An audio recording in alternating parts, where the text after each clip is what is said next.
estamos aqui começando a nossa escola bíblica online, no nosso estudo agora, começando a segunda carta de Paulo aos Coríntios, capítulo 1, e nós vamos então estar estudando a lição de número 8 da nossa revista, tá bom? E então eu gostaria de ler com vocês o capítulo 1 da segunda carta de Paulo aos Coríntios, e eu convido você a fazer essa leitura comigo, tá bom? Deixa eu só achar aqui a nossa lição, isso. Tá bom? Então vamos dar uma olhadinha aí, abre a sua Bíblia, 2 Coríntios, capítulo 1, a partir do verso 1. Diz assim a Escritura: Paulo, apóstolo de Cristo Jesus, pela vontade de Deus, e o irmão Timóteo, a igreja de Deus que está em Corinto, com todos os santos de toda a Acaia. A vocês, graça e paz da parte de Deus, nosso Pai, e do Senhor Jesus Cristo. Bendito seja o Deus e Pai de nosso Senhor Jesus Cristo, Pai das misericórdias e Deus de toda consolação, que nos consola em todas as nossas tribulações, para que, com a consolação que recebemos de Deus, possamos consolar os que estão passando por tribulações. Pois assim como os sofrimentos de Cristo transbordam sobre nós, também por meio de Cristo transborda a nossa consolação. Se somos atribulados, é para a consolação e salvação de vocês.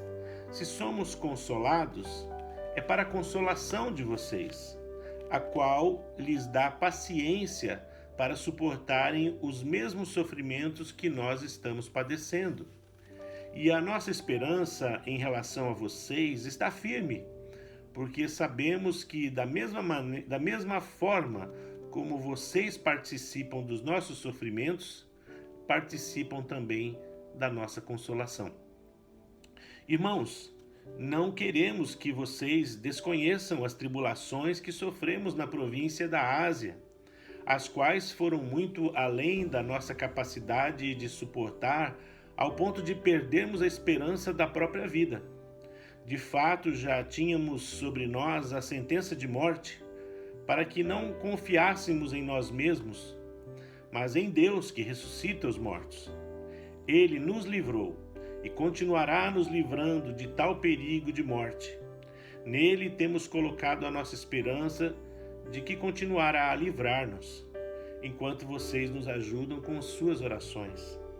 Assim, muitos darão graças por nossa causa, pelo favor a nós concedido em resposta às orações de muitos.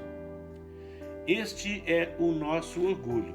A nossa consciência dá testemunho de que nos temos conduzido no mundo, especialmente em nosso relacionamento com vocês, com santidade e sinceridade provenientes de Deus, não de acordo com a sabedoria do mundo, mas de acordo com a graça de Deus, pois nada lhes escrevemos que vocês não sejam capazes de ler ou entender. E espero que, assim como vocês nos entenderam em parte, venham a entender plenamente que podem orgulhar-se de nós, assim como nos orgulharemos de vocês no dia do Senhor Jesus.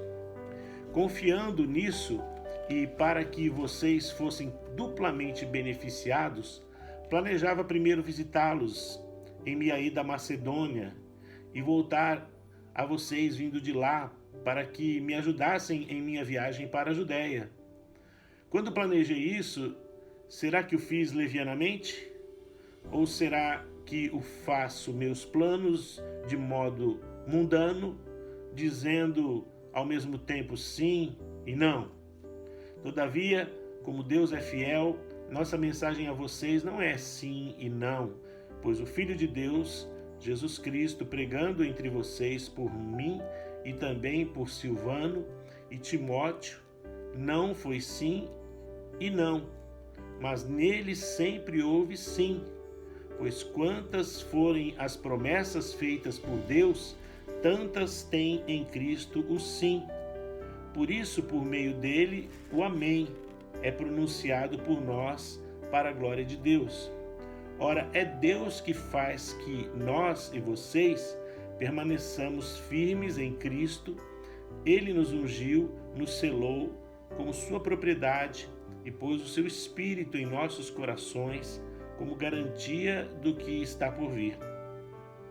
Invoco a Deus como testemunha de que foi a fim de poupá-los que não voltei a Corinto. Não que tenhamos domínio sobre sua fé, mas cooperamos com vocês para que tenham alegria, pois é pela fé que vocês permanecem firmes. Amém. Vamos fazer uma pequena oração dando graças a Deus. Pai querido, Pai amado, graças te damos pela tua palavra. Oramos, Senhor, que teu Espírito possa falar ao nosso coração a respeito dos ensinamentos que estão aqui na Escritura Sagrada. Nós oramos em nome de Jesus. Amém.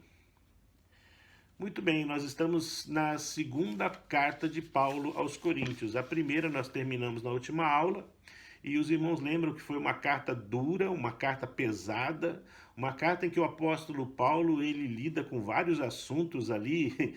Ele fala sobre a questão da forma mundana como aqueles irmãos estão se comportando, ele fala da forma errada como eles estão cultuando a Deus, como eles estão usando os dons do Espírito, ele fala sobre a falta de compreensão deles a respeito da ressurreição, ele também fala sobre pecado na igreja, sobre um irmão lá que está vivendo num pecado muito sério e ainda assim está fazendo parte da igreja e talvez até da liderança da igreja.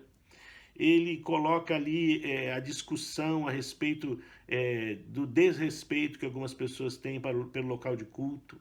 Enfim, é uma carta pesada, uma carta em que o apóstolo Paulo realmente fala com muita autoridade, mas também com certa força. Uma carta que não deve ter sido fácil para os coríntios lerem. E no finalzinho do capítulo nós vemos lá que Paulo ele faz um apelo para eles levantarem uma oferta para os irmãos de Jerusalém que estão passando necessidade, lembram quando ele fala isso? E ele diz, olha, se tudo der certo, quando eu for para Macedônia eu vou até Corinto e depois vocês voltam comigo, alguns de vocês voltam comigo para a Judéia para trazer a oferta. Ele meio que se comprometeu que ia fazer um esforço para ir a Corinto, entre aquela carta e o envio da oferta. Mas, ao que tudo indica, é o que Paulo fala aqui, essa ida dele até Corinto não deu certo. Paulo já tinha ido ali fazer uma visita anterior àquela carta, Paulo já tinha tido várias dificuldades, e fica claro em outros momentos que o apóstolo Paulo fala a respeito ali de um homem que se colocava em oposição a ele, questionava o seu apostolado, e enfim, esse homem, deixa eu ver aqui, o nome dele eu acho que era Demétrio, né? O Demétrio era o sujeito que ficava ali tentando se opor ao apóstolo Paulo, e ali o apóstolo Paulo teve que defender seu apostolado, enfim. E agora nesta carta, então, nós vamos ver o que o apóstolo Paulo está escrevendo. Essa carta provavelmente foi escrita mais ou menos um ano depois. O autor da nossa revista diz que menos de um ano, mas eu estive estudando um pouco e não creio que essa carta foi escrita menos de um ano, porque Paulo passou muitas coisas entre a primeira carta e a segunda carta. Verdade é que existe uma terceira carta, que provavelmente seria a primeira carta, que essa carta foi perdida. Ela é mencionada pelo apóstolo Paulo, a outra carta que ele escreveu, mas alguns dizem que ela foi a primeira carta ou que ela foi a segunda. De fato é que essa carta desapareceu e não se tem notícia dela. Somente dessas duas cartas que estão no Novo Testamento, o que nos leva a crer que é do interesse do Espírito Santo somente essas cartas. Talvez a outra carta era do Paulo mesmo, não era do Espírito Santo. Amém? E o que acontece aqui? Nós vemos aqui que nesta carta, o apóstolo Paulo, ele tem um outro tom, porque dizem aí os historiadores que quando Paulo escreveu a primeira carta, e se levantou uma forte oposição ao apóstolo Paulo em Corinto, e o apóstolo Paulo quis ir lá pessoalmente para resolver aquelas questões, mas ele não conseguiu, porque ele mesmo diz aí no verso 8 em diante, que ele sofreu uma certa oposição lá na região da Macedônia. Não fica claro o que aconteceu, se foi lá em Éfeso mesmo, onde ele estava baseado, mas o apóstolo Paulo chegou quase a morrer, diz ele ali no verso 8. E isso impediu o apóstolo Paulo de chegar até Corinto como ele tinha planejado. E isso a gente vê aí no finalzinho da carta, ele dizendo, olha, teria eu dito sim e depois não, o meu sim é não, o meu não é sim. Não é isso. Na verdade, ele queria ter ido até Corinto, mas houve vários fatos que o impediram. Então dizem os historiadores que o apóstolo Paulo, não podendo ir a Corinto, ele enviou até lá o seu companheiro Tito. Paulo tinha alguns companheiros de trabalho, de missões, e ele então mandou Tito lá para Corinto, e Tito foi lá se reunir com os irmãos para discutir os assuntos que o apóstolo Paulo tinha colocado na primeira carta. E aí Paulo não teve mais notícia, porque naquela época não tinha telegrama, celular, não tinha correio que mandava carta, não tinha telefone, não tinha nada. Paulo ficou esperando as notícias de Tito. E ele tinha combinado com o Tito que iria se encontrar com o Tito em Troade. Ao que tudo indica, o apóstolo Paulo foi até Troade para se encontrar com Tito, mas Tito não apareceu em Troade. E Paulo voltou para Éfeso muito angustiado porque não tinha se encontrado com o Tito. E ele não podia ir até Corinto, porque estavam acontecendo muitas coisas difíceis com ele. Mas finalmente Tito chega até Éfeso, trazendo notícias da igreja de Corinto. E quando Tito chega lá e dá notícias da igreja de Corinto, ele diz que os assuntos que Paulo colocou na carta acabaram dando resultado. Os irmãos de Corinto acabaram respondendo bem aquilo que Paulo escreveu. E isso trouxe então para Paulo uma alegria num momento de muita dificuldade, uma alegria num momento de muita angústia. E é por isso então que o apóstolo Paulo, ele fala aos coríntios nesta carta sobre consolo. Ele está falando que Deus trouxe consolo tanto para ele quanto para eles. E é interessante que a palavra consolo aparece muitas vezes nesse texto. O verbo consolar aparece 18 vezes na segunda carta de Paulo aos Coríntios. E o substantivo consolação aparece 11 vezes. É mais do que em todo o resto do Novo Testamento, que Paulo está colocando aqui sobre consolação. E então esta é uma carta diferente. A primeira carta, Paulo dá bronca na igreja, Paulo tenta colocar as coisas no lugar. A segunda carta já é uma carta mais de pastoreio, uma carta de amor, é uma carta pessoal, né? As pessoas falam que é uma das cartas mais pessoais do apóstolo Paulo, escrevendo essa carta que ele escreve aos Coríntios, porque Paulo ele fala sobre a nova aliança, ele fala sobre a defesa do seu apostolado, ele fala sobre o ministério da reconciliação, ele fala a respeito do céu, ele fala a respeito do espinho na carne. Então, é uma carta muito pessoal, em que o apóstolo Paulo, ele fala dos seus sentimentos, fala dos seus sofrimentos, fala das suas experiências, fala das suas decepções, também abre o coração, falando das suas angústias. Nenhuma outra carta o apóstolo Paulo se revela tão pessoal, abre tanto o coração, quanto essa segunda carta de Paulo aos Coríntios, não é? E aqui nós vemos que Paulo ele planejava ir até Corinto, mas por quê? Primeiro, porque Paulo, já na sua primeira viagem a Corinto, ele foi humilhado. Esse tal de Demétrio chegou ao ponto de dizer que ele não era um apóstolo, ele não era um dos 12, ele era um impostor. Até chegaram ao ponto de desdenhar da sua altura, da sua eloquência, e tudo isso deixou Paulo extremamente triste. Mas agora, quando Tito traz a resposta, né? Tito traz esta resposta de que a igreja respondeu positivamente aos seus apelos, à sua carta, tudo aquilo que ele falou, e que eles se interessaram então em disciplinar aquela pessoa, esse homem, que provavelmente estava na liderança da igreja e estava fazendo oposição ao apóstolo Paulo, mas agora eles disciplinaram porque esse homem estava no pecado, cometendo um pecado de incesto. Isso não está na Bíblia, mas são algumas conjecturas que os teólogos chegam. Então, o apóstolo Paulo ele diz para eles: olha, eu fiquei muito consolado com aquilo que vocês trouxeram para mim. Não é? E aí então o apóstolo Paulo ele vai falando da sua carta.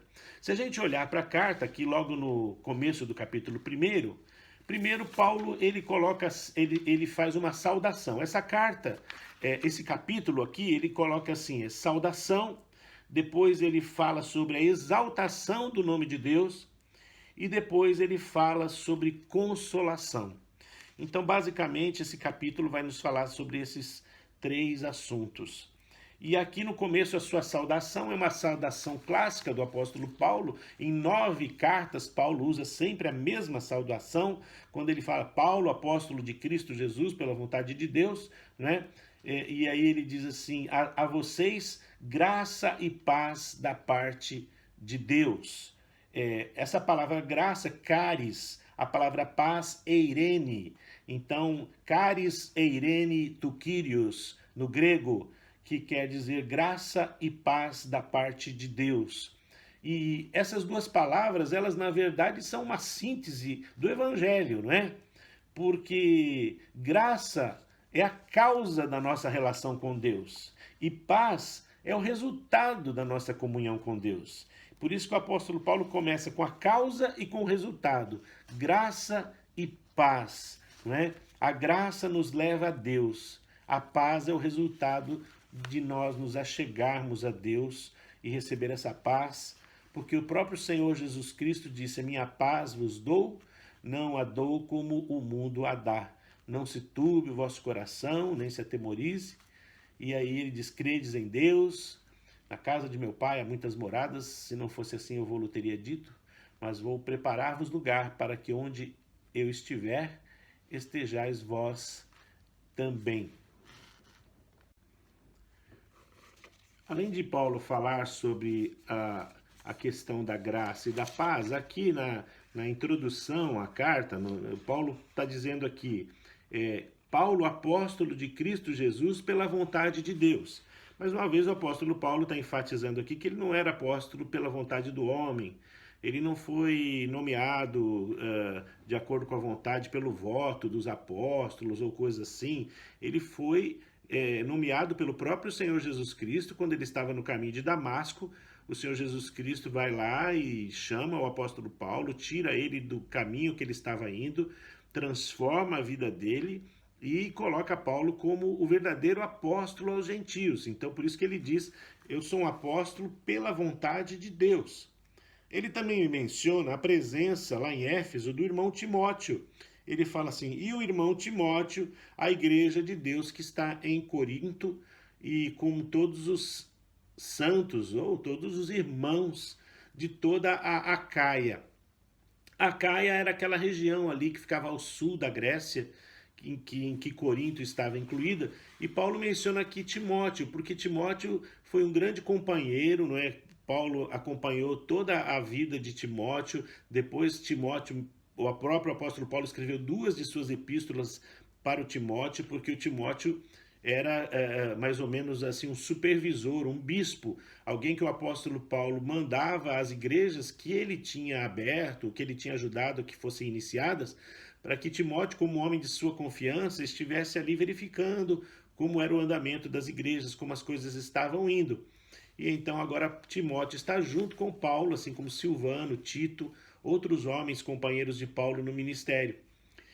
Aliás, eu falava ontem isso para o pessoal aqui do grupo de louvor, que pediu para mim dar uma palavra para eles, que nós vemos que nós temos que aprender a andar em equipe. No reino de Deus não existe lugar para estrela, para medalhão, para indivíduos. Se nós vemos um apóstolo Paulo escrevendo as cartas e abrindo igrejas, às vezes dá a ideia de que ele era um homem sozinho, um super-herói, um Superman, que ia em todos os lugares e fazia todas as coisas, mas na verdade Paulo se cercava de uma grande equipe de obreiros, de homens de Deus, de homens de oração. E como eu mencionei aqui, nós podemos mencionar Silvano, podemos mencionar Timóteo, Tito, Silas, Barnabé e o próprio João Marcos, que se separou de Paulo, mas depois retornou para o time de Paulo. Enfim, nós vemos assim todos esses irmãos cooperadores na obra do Evangelho, e assim nós devemos ter essa consciência de que se nós queremos fazer a obra de Deus, levar o Evangelho adiante, essa é uma tarefa de equipe. Não podemos fazer nada sozinhos. Amém? O pastor, o bispo, o apóstolo, seja quem for, é só uma ferramenta de Deus que necessita ser complementada por irmãos que vão dar realização aos projetos que Deus coloca no coração do líder. Amém? Então ali Paulo era um homem que estava cercado de pessoas, e aqui nesse caso ele diz lá, o irmão Timóteo está aqui comigo, e ele escreve a igreja de Deus que está lá na Acaia. E aí Paulo passa para um segundo tópico no verso 3. No primeiro tópico ele está fazendo a saudação. No segundo tópico, então, ele começa a exaltação. Bendito seja o Deus e Pai de nosso Senhor Jesus Cristo, Pai das misericórdias e Deus de toda a consolação, que nos consola em todas as nossas tribulações, para que, com a consolação que recebemos de Deus, possamos consolar os que estão passando por tribulações. É interessante aqui que o apóstolo Paulo, a gente vai ver no verso 8 em diante, ele passou por um período muito difícil, um período de muito medo. Ele mesmo diz ali que chegou a pensar que iria morrer. E depois dele ter passado por tudo isso, ele receber as notícias do irmão Tito, de que a igreja de Corinto havia se fortalecido, que a igreja de Corinto havia ouvido seus conselhos e havia estabelecido ali quem sabe, uma nova liderança, e haviam disciplinado aquele que estava tentando causar uma rebelião na igreja. E Paulo, ele se sente consolado. Se sente consolado por saber que mesmo por meio de tantas tribulações, a igreja de Corinto havia mudado, a igreja de Corinto havia crescido, baseado naquilo que ele os aconselhou e recomendou, baseado na visita de Tito na cidade de Corinto, ele agora podia ser consolado. Assim, queridos, nós encontramos muitas vezes nas nossas tribulações palavras de consolo. O Evangelho é a coisa que mais consola a gente, amém? O Evangelho é a consolação de Deus para a nossa vida, porque essa palavra consolo, ela fala sobre o sossego da alma atribulada, o encorajamento. Nós precisamos muitas vezes de levar sossego à nossa alma atribulada, nós precisamos de encorajamento, e o Evangelho é a maior palavra de encorajamento que existe na face da terra. Eu costumo dizer, que tipo de existência pode ter uma pessoa que não tem a esperança da vida eterna? Que tipo de consolo pode ter para uma pessoa que não crê em Deus, não crê em Jesus, não crê na esperança do porvir? Viver somente para as coisas desta vida? A Bíblia fala que quem assim faz é digno de lástima. Vivermos para causas sociais, vivermos para projetos políticos, para a melhora da sociedade, para o desenvolvimento de uma humanidade melhor. Queridos, nada disso traz consolo à alma. Por quê? Porque nós temos a consciência da nossa finitude. Por mais que a gente possa achar esse mundo, ajudar esse mundo a melhorar, nós não vamos estar aqui para ver esse mundo melhor. Nós poderemos ter feito alguma coisa para o mundo melhorar, mas não veremos o mundo melhor que nós tanto sonhamos. Por quê? Porque talvez isso seja para as futuras gerações. E quem sabe as futuras gerações que vierem, se vierem, elas também não encontrarão o mundo dos sonhos delas. E o mundo dos sonhos das pessoas ficará sempre para o futuro. O que rouba da vida da pessoa qualquer sentimento de real felicidade. A real felicidade e o verdadeiro consolo vem do Evangelho, que nos dá a esperança, e não só a esperança, mas a certeza da vida eterna. Agora, existem momentos de consolo. Quando o pastor, ele fica sabendo que o Evangelho chegou, um lugar onde ele se esforçou, e ele sofreu, mas aquilo aconteceu. Isso dá consolo, nos alegra o coração. Eu lembro que eu morei num condomínio quando eu me casei, o primeiro lugar que eu e Eliane fomos morar, um condomínio muito simples, lá em São Paulo, num bairro que se chama Bairro do Limão. E ali naquele condomínio, a Eliane, ela fazia um esforço muito grande para evangelizar as vizinhas. Toda oportunidade que a Eliane tinha, ela fazia reunião em casa, ela fazia reunião na casa das vizinhas, pregava o evangelho, orava com as mulheres. E a Eliane desde jovem sempre se esforçou muito para evangelizar, para levar a mensagem do evangelho, mas não teve muito sucesso ali naquele condomínio. Moramos ali, eu acho que uns 5 anos, um pouquinho mais, e não vimos grandes transformações na vida das pessoas. E fomos embora, porque quando a Igreja Batista de Vila Prudente me convidou para ser pastor, me pediu para eu ir morar no apartamento da igreja, que era mais perto da igreja. A igreja tinha um apartamento naquela época. E então nós nos mudamos para lá e deixamos o nosso apartamento, que depois nós vendemos o apartamento.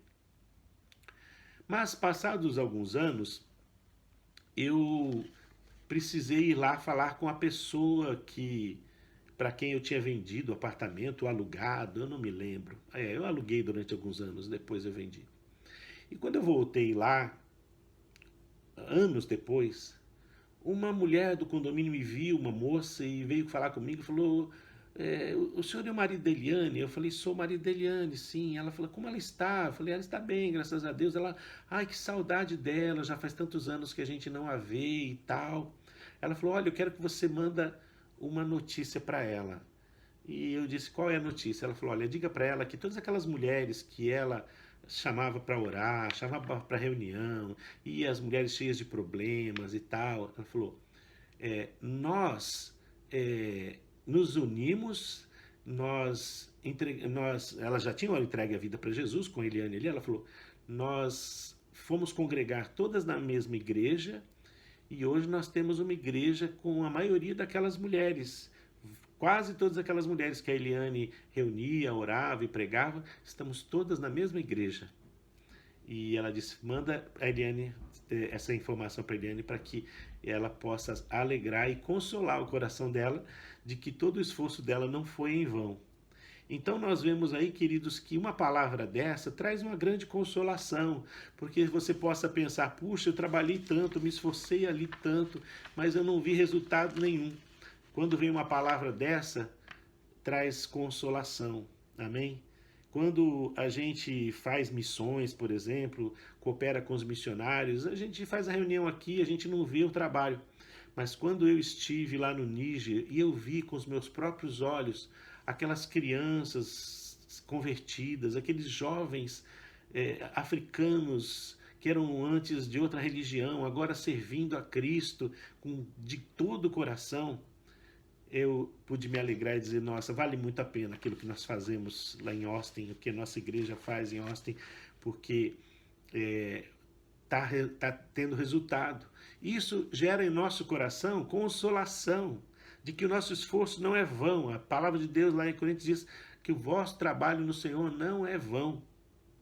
Então aqui a palavra de Deus, ela nos traz consolo, ela nos traz consolação. E o apóstolo Paulo, ele diz aqui na revista, na página 45, que ele diz assim, né, que devemos consolar os outros com o consolo que Deus nos dá. Aqueles que são consolados se tornam consoladores. É interessante porque, por exemplo, eu estou dando essa palavra para vocês de como eu, Eliane, fomos consolados em algumas situações, e isso agora está servindo de consolo para você que está ouvindo. Então, quando nós somos consolados por Deus, Paulo está dizendo, quando nós somos consolados, nós nos tornamos consoladores. Não é? Deixa eu dar uma olhadinha aqui no texto, olha só que o apóstolo Paulo fala: bendito seja o Deus e Pai de nosso Senhor Jesus Cristo, Pai das misericórdias e Deus de toda consolação, que nos consola em todas as nossas tribulações, para que com a consolação que recebemos de Deus, possamos consolar os que estão passando por tribulações. Aquela consolação que nós recebemos, Deus nos dá para que a gente possa consolar aqueles que estão passando pelo mesmo problema, pela mesma aflição, ou que estão angustiados, que estão decepcionados, ou que estão deprimidos. Hoje é um tempo que muita gente anda deprimida, com muita depressão, porque de ficar preso em casa, tem gente que não consegue isso, e a dificuldade financeira que veio com esse tempo que estamos vivendo. E então, quando a gente vem e traz uma palavra de consolação, quando a gente passa pela tribulação e a gente passa e supera a tribulação, isso traz consolação. Amém? E nós vamos ver que Paulo continua aqui falando a respeito disso, né? No verso 7 ele diz assim: e a nossa esperança em relação a vocês está firme, porque sabemos que da mesma forma como vocês participam dos nossos sofrimentos, participam também da nossa consolação. Essa é uma das belezas do evangelho e da vida cristã e da vida na igreja. Muita gente diz assim: não, eu posso servir a Deus em casa. Não, queridos, a igreja é um mistério de Deus. A igreja é algo que Deus criou com um propósito. E não dá para você ser cristão de verdade sem a igreja, porque a igreja é um lugar onde sua alma vai ser treinada, é um lugar onde o seu caráter vai ser trabalhado, é onde você vai aprender a suportar as diferenças, é onde você vai aprender a amar o mais fraco. Então, a igreja é esse laboratório da consolação de Deus para o nosso coração. Na igreja nós vamos ser atribulados, né, para que nós possamos aprender a suportar a tribulação e consolar outros. E o Senhor Jesus Cristo mesmo disse, né, se nós amamos somente aqueles que nos amam, não fazemos mais do que a nossa obrigação, mas nós devemos aprender a amar até mesmo aqueles que nos perseguem. A igreja é esse laboratório, que muitas vezes vai ter pessoas que não vão gostar da gente, de pessoas que ainda não estão realmente com seu caráter transformado, com seu caráter burilado pelo poder de Deus, pelo Espírito Santo. E então essas pessoas podem nos causar tristeza, podem nos desprezar, nos causar angústia, podem nos desprezar. E muita gente fica revoltada.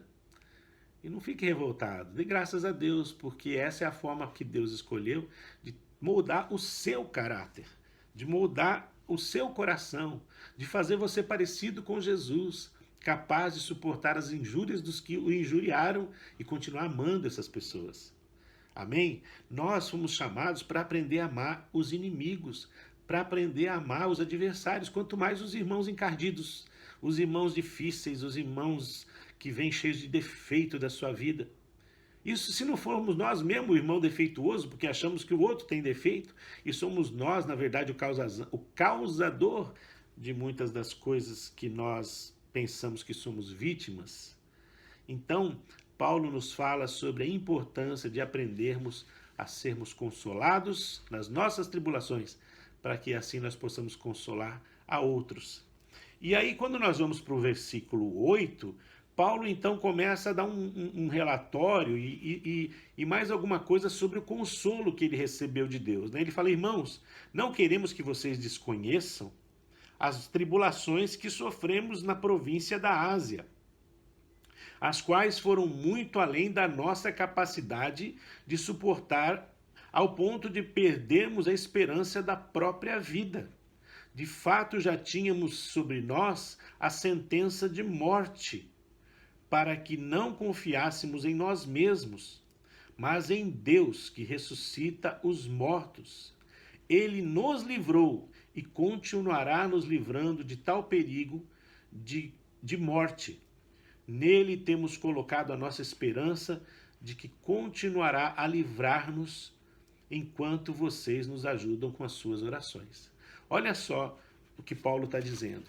Por que ele não foi lá visitar os irmãos, né? Por que ele não conseguiu fazer aquela visita, ir lá acompanhar os irmãos até a Judéia para levar a oferta, como ele havia se comprometido no final da primeira carta? Está explicado aqui. Paulo, ele teve uma grande perseguição.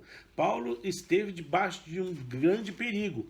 Esse perigo não é esclarecido. Até o Hernandes Dias Lopes, fazendo um comentário sobre esse texto, ele diz o seguinte: tem gente que quando vai dar um testemunho, fala das coisas que aconteceu na sua vida, nas tragédias, nas dificuldades, mas fala daquilo até com certo orgulho, né? E conta em detalhes, às vezes, os pecados que cometeu. O apóstolo Paulo aqui, que passou por tantas lutas, ele nem chega a dar detalhes disso, ele só diz: eu passei por muitos perigos de morte. Ele podia dar detalhes, né, para quem sabe valorizar um pouco a sua luta, o seu sofrimento, mas bastou a ele dizer: olha, eu cheguei a acreditar que os meus dias tinham chegado ao fim. E isso leva a gente a pensar o que aconteceu com o apóstolo Paulo, lá na região de Éfeso, lá na região da Macedônia, onde ele estava. Então, existem várias cogitações, não é? Algumas pessoas, elas cogitam que o apóstolo Paulo tenha sofrido mais de um motim em Éfeso. E em certo lugar, o apóstolo Paulo diz assim: eu enfrentei as feras em Éfeso. Então, o pastor Hernandes, ele diz o seguinte: essas feras, obviamente, não eram animais como leão, como urso. Não era isso de que o apóstolo Paulo estava falando. Provavelmente ele estava falando sobre aquelas feras humanas, aquelas pessoas endiabradas, endemoniadas, dominadas pelo espírito satânico, que são verdadeiras feras devoradoras, destruidoras, capazes de matar, não é? E pode ser que Paulo tenha sofrido isso. Também Paulo pode ter sido prisioneiro de Roma. Ele pode ter sido mais uma vez aprisionado pelos romanos e quase levado a uma sentença de morte. E outra coisa que também pode ser é que Paulo, ele fala também que ele 5 vezes recebeu 40 açoites menos um dos judeus. E a única menção que existe sobre Paulo ter sofrido os 40 açoites menos um foi dado por Lucas lá em Atos, e isso aconteceu em Filipos somente uma vez. De modo que Paulo teria sofrido 4 outras vezes esses açoites. E os 40 açoites menos um, eles eram dados 40 menos um porque os judeus eram legalistas. Eles tinham medo de errar e para não correr o risco de terem dado 41, eles davam 40 menos um. Esse 1 era de lambuja para que a pessoa não tenha sido açoitado em demasia. Mas esses 40 açoites, queridos, era a pena antes da pena de morte. Era a última pena antes da pena de morte. Porque a pessoa ficava com o corpo em chagas vivas, porque aqueles açoites, eles cortavam e aquilo sangrava, era terrível. E Paulo pode ter sido levado pelos judeus de sinagoga em sinagoga, tendo sido açoitado em 4 sinagogas diferentes, em dias diferentes, levando os 39 açoites em pouco tempo, o que poderia levar a pessoa a uma hemorragia mortal.